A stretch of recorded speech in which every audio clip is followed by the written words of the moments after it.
Good morning! I wrote this sales tip on a Monday morning and I'm recording this just after lunch on a Monday afternoon. I entered the office this morning feeling rested and energized. I had new ideas, and all because I took the weekend off.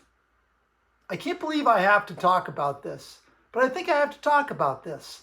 Do you take the weekends off? This little awful machine that I am recording into right now changed the world. It used to be back in the day, we would go home and that was the end of it. No one called us at the house. We didn't give out our home number.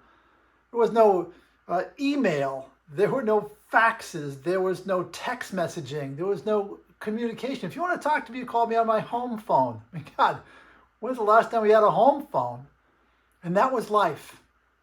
And we used weekends to recharge. And now we don't, and we need to. It's very important for your mental health and for your sales volume that you learn to take the weekend off. And step one is to commit and just say, okay, I'm going to do this.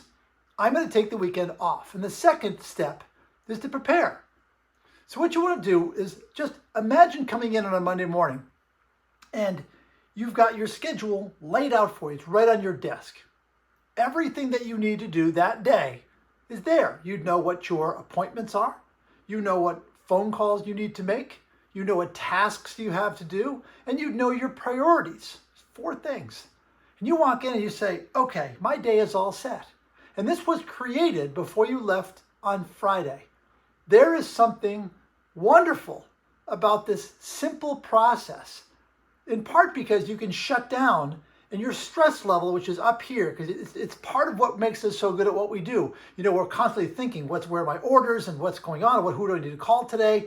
And sure, you go home and you maybe, you fall asleep and the stress goes down like this, but it's right back up there the next day. And we need that in order to stay effective. But you also need this down here, which probably comes Sunday morning, if you're like me, Sunday afternoon. God knows I love a 3-day weekend when you wake up and the train is fully pulled into the station. Well, you can get a version of that with some discipline and some preparation. And it's very important that you practice this, have the discipline to stay with it, and take the weekend off. Have a great selling week. Talk to you next Monday.